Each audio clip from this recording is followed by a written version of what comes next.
Baik, yang pertama di situ ada soal UN dalam bentuk tabel distribusi frekuensi, kemudian ditanyakan rata-rata skor dari data tersebut. Nah, untuk menghitung rata-rata ada beberapa rumus, ya, Nah, menurut saya dari beberapa rumus itu cara yang paling efektif adalah menggunakan cara coding. Karena dengan cara coding, yang pertama adalah perhitungan angka-angkanya jadi sangat sederhana. Kemudian yang kedua, kita nggak perlu butuh waktu yang lama untuk menghitung. Dan yang ketiga, kita tidak perlu menggunakan bantuan kalkulator. Nah, apa itu cara coding? Oke, kita langsung aja ya. Nah, silakan disimak, itu adalah rumus rata-rata menggunakan cara coding. Nah, sebagai keterangan, itu X bar itu lambang dari rata-rata, X bar S rataan sementara yang nanti akan kita pilih ya. Kemudian di situ ada VC, FI itu berarti frekuensi kelas, CI lah disitulah nanti untuk pengkodean atau codingnya. Sigma F itu jumlah frekuensi, sama P kecil itu adalah panjang kelas. Nah, oke, langsung aja ya. Kita lihat di data pada tabel. Yang pertama kali kita tentukan adalah nilai dari titik tengah atau kita lambangkan dengan XI ya. Jadi di situ ada beberapa kelas.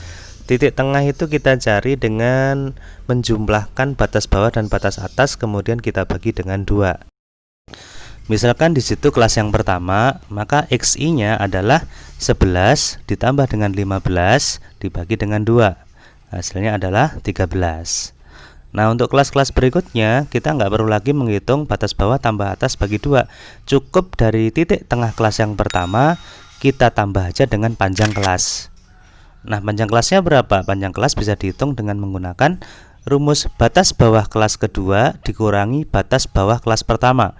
Berarti 16 dikurangi dengan 11 sama dengan 5 ya. Nah, berarti titik tengah kelas kedua berarti 13 ditambah dengan 5, 18. Itu ya. Nah, untuk titik tengah kelas berikutnya cukup nanti tambah 5, tambah 5, tambah 5 dan seterusnya. Didapatkan seperti itu. Kemudian setelah kita dapatkan XI, maka kita menentukan rata-rata sementara ya atau X bar S-nya. Kita ambil dari nilai-nilai X itu, kita ambil yang tengah-tengah ya. Nah, apabila tidak ada yang di tengah-tengah pas, maka kita ambil yang ya di antara tengah-tengah itu ya, 2 di antara tengah-tengah, antara 23 atau 28. Nah, kalau saran saya ambil yang lebih kecil aja ya, yang 23. Oke. Berikutnya kita baru menentukan codingnya ya, kita lambangkan dengan CI. Di situ kita taruh di kolom sampingnya frekuensi ya. Nah, cara menentukan codingnya adalah nilai data yang tadi kita ambil sebagai rataan sementara, kita lambangkan codingnya dengan 0 ya, dengan 0. Kemudian selain itu ya, itu kita urutkan sebagai bilangan bulat. Kalau semakin ke bawah berarti naik angkanya dari 0 menjadi 1, 2, 3. Kalau turun berarti min 1, min 2, min 3 dan seterusnya. Didapatkan seperti ini. Nah, yang terakhir kita kalikan masing-masing FI dikalikan CI, kita taruh di sampingnya. Nah, hasilnya kita dapatkan seperti ini. Kemudian baru semuanya itu kita masukkan ke dalam rumus cara coding. Sehingga X bar sama dengan rataan sementaranya kita ganti 23 ditambah dengan sigma VC, kita jumlahkan ya VC-nya seperti ini, kemudian dibagi dengan sigma FI jumlah frekuensi ya, dikalikan dengan panjang kelas. Nah, dengan yang sangat sederhana kita hitung hasilnya adalah sama dengan 27,25 ya. Kalau kita lihat di option jawabannya adalah yang A. Oke, selesai. Baik, berikutnya soal yang kedua. Di situ ada tabel.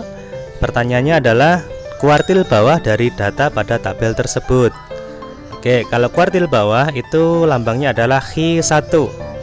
Nah, kata kunci untuk menentukan kuartil adalah pada letak data. Jadi kalau kuartil 1, maka letak datanya adalah pada data ke 1/4 dikalikan N. N di situ adalah banyak data ya, atau jumlah frekuensi.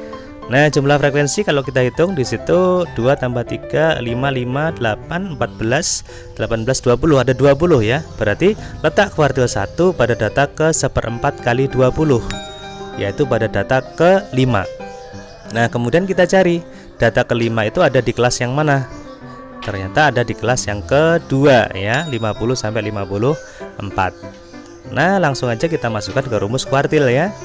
Nah, rumusnya adalah X1 sama dengan TB ditambah dengan 1/4N dikurangi dengan FK dibagi dengan F kecil dikalikan dengan P.